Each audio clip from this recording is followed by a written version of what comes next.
Hello friends, welcome to Honey GS classes. ఈరోజు class home rule ఉద్యమం మీద ప్రాక్టీస్ ప్రశ్నలు.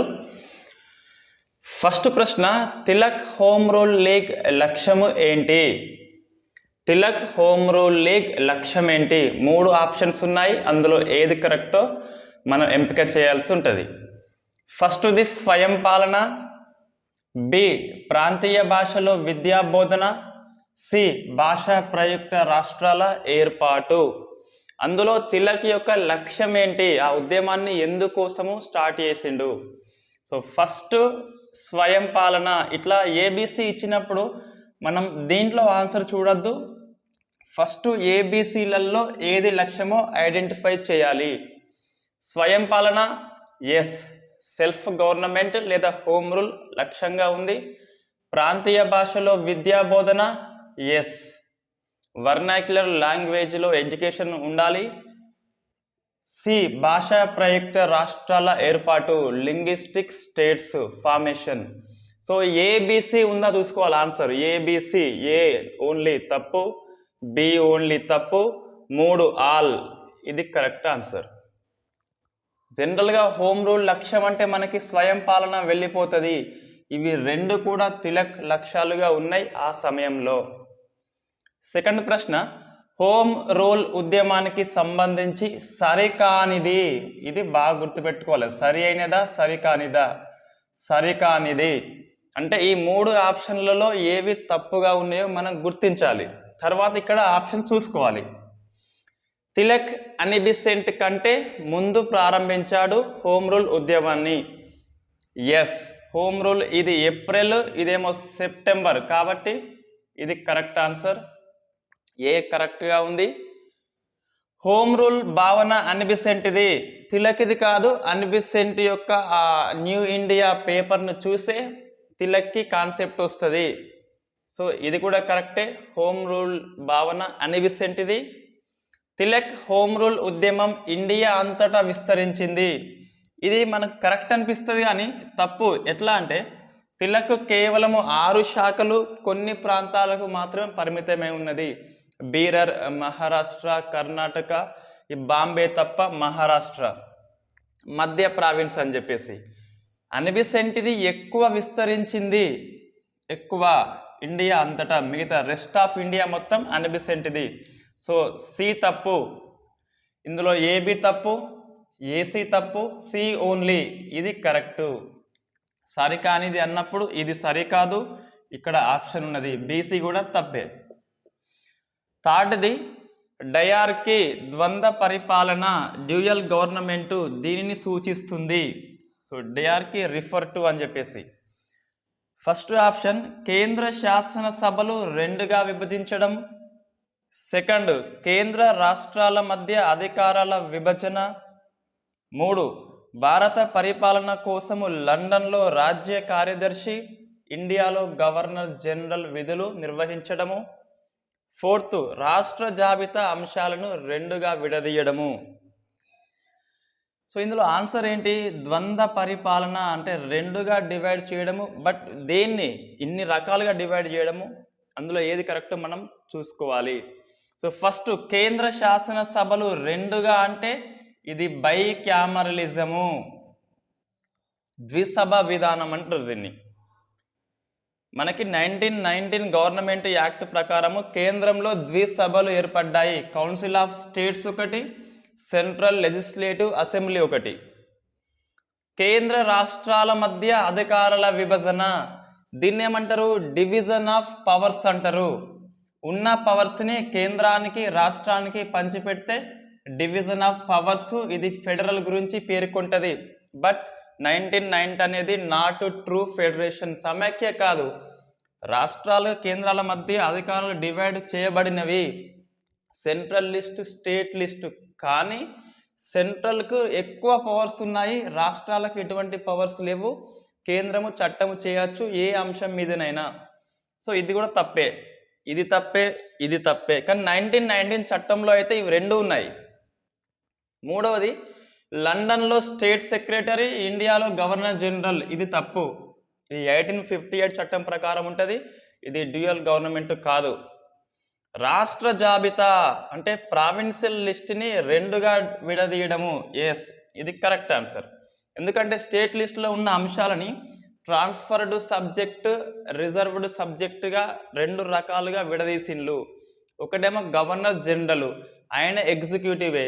ఇంకొకరు ఇండియన్ మినిస్టర్స్, ఈయన ఎగ్జిక్యూటివే. అంటే ఇద్దరు ఎగ్జిక్యూటివ్స్ ఉన్నారు కాబట్టి ఇది డయార్కీని సూచిస్తుంది. So answer 4. నెక్స్ట్ 4వది 1919 చట్టము. ఇది స్టేట్మెంట్ 1 స్టేట్మెంట్. 1919 చట్టము కేంద్రంలో ద్విసభ విధానం ప్రవేశపెట్టింది. స్టేట్మెంట్ 2 1919 చట్టము కేంద్ర జాబితా అంశాలని ట్రాన్స్ఫర్డ్, రిజర్వ్డ్గా విడదీసింది. సో ఆప్షన్స్ ఏమున్నాయి? బోత్ అంటే రెండు స్టేట్మెంట్స్ వేటికవే సరైనవి, మరియు స్టేట్మెంట్ 2 అనేది స్టేట్మెంట్ 1కి సరైన వివరణ. సెకండ్ ఆప్షన్, రెండు స్టేట్మెంట్లు వేటికవే సరైనవి మరియు స్టేట్మెంట్ 2 అనేది స్టేట్మెంట్ 1కి వివరణ కాదు. థర్డ్ది స్టేట్మెంట్ 1 సత్యము, స్టేట్మెంట్ 2 అసత్యము. ఫోర్త్ది స్టేట్మెంట్ 1 తప్పు, స్టేట్మెంట్ 2 ఒప్పు అని చెప్పేసి. సో ఫస్ట్ మనం చూసుకోవాలి రెండు వేటికవే సరైనవి. 1919 చట్టం అనేది కేంద్రంలో ద్విసభ విధానం ప్రవేశపెట్టింది. ఎస్, ఇది కరెక్ట్. బైక్యామరలిజం వచ్చింది సెంట్రల్లో, స్టేట్లో రాలేదు.